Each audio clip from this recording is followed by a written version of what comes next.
ایوا د کور وړو وړه خبره دی مسافرو ته مرسوي تاسو دایني کنه دا باجی صاحب غالبا دا د دوبۍ پردیسی ده کنه دوبۍ پردیسی خو بس صرف کټونه دي کټونه او کال پس یو مې چټي میلاویږي داسې اکثریت کنه او چې دلته راشي چې یو مې چټي کنه نو چې خپل بچو سره عادتېږي نو بس پلار تی بیا ټیکټ کړی الله اکبر پردیسی لته الله په پاکستان باندې رحم وکړي جناب دا مشر دی کنه والله دا ویډیو را لاله ډیر به سورې پدې کړم کنه سټیم کې امام د مسافرو نه ډیر ګیلې کولې مسافرو نه ډیر ګیلې مې کولې چونکې الګ دیر علونه کو دا چلونه کو زمارو ټول مسافر دي تر ځامن ورونه زیات تر پکې مسافر دي کنه زموري ځکه د اسباب او درجه کې د بهر ملک نه دی دا سي هر دویم دریم کو د بهر ملک نه دی نو ما به کله کله ګیلې ته کوله خو چې کله بچی مې وشو کنه الله الله الله بیا دا بچی پرې خودل نه دي دا مسافر کوي نو جنابو زاغه تر سرو ته مې وګ ماته کې دی ښا چې لګه دلته خبره نه شي او خبره مو ډایرکټ رسولي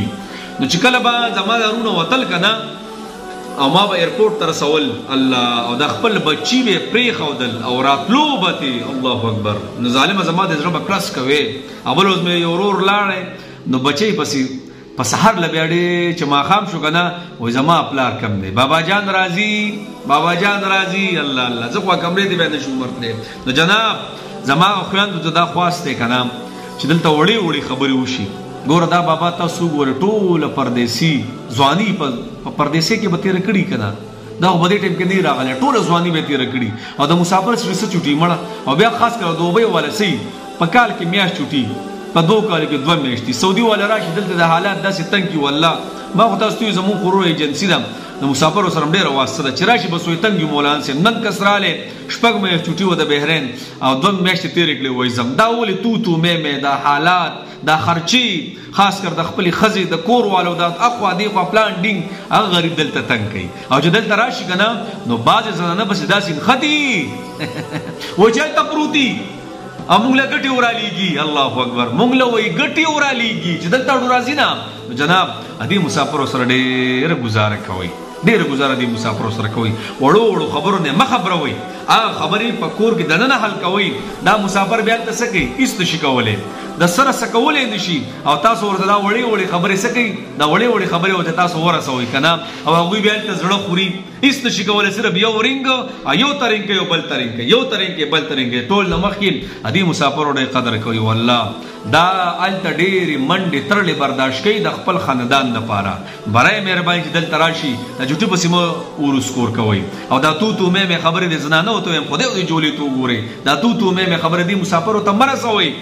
دا مسافری په ما ورسکور کوي نه راتلی شي دلته نه هلته څه کولی شي په پنجره کې بندي او اور ته لکه د اور کې چې دا اور د پاسه د هغه خاړې دغه شان دی غم او د دې زور د وجه نه اوړي وړو څه کولی نه شي او دلته ورته ما ورته دا وړې وړې خبرې کوو که نه نو په دې بابا مې ډېر زړه خوږ شو الله ټوله زندګي په پردیسي دا به څو پیرې تلې څو پیرې به راغلي څو پاسپورټونه به د زاړه کړي څومره جازونه به د کتلي بیا په نصیب کې پردیسي ده او چې دا راشي او بچي ورته وایي تا څه کړي دي مړه نو ته ووایه د دپاره مرګ نه دی جناب د پردیسو والا سره پردیسیانو سره د مسافرو سره ډېره ګزاره کوي دا خپل بچي به دې کور یې سوکتي که نه دا خپل بچي پرېښودل دا ډېر ګران کار دی مسافرو الله دې د باندې خپل رحم وکړي الله په دې خپل وطن د ډېرو شته سره شته کا چې سهار خپل روزګار نه راوځئ او ماښام خپلو بچو له ځئ او که نه بیا هم ستاسو په دې نصیب کې دا پردیسي که نه نو الله دې د عافیت او د خوشحالۍ پردیسي درکړي الله دې د ډېرو شتو پردیسي درکړي زموږ دعاګانې سره دي یا الله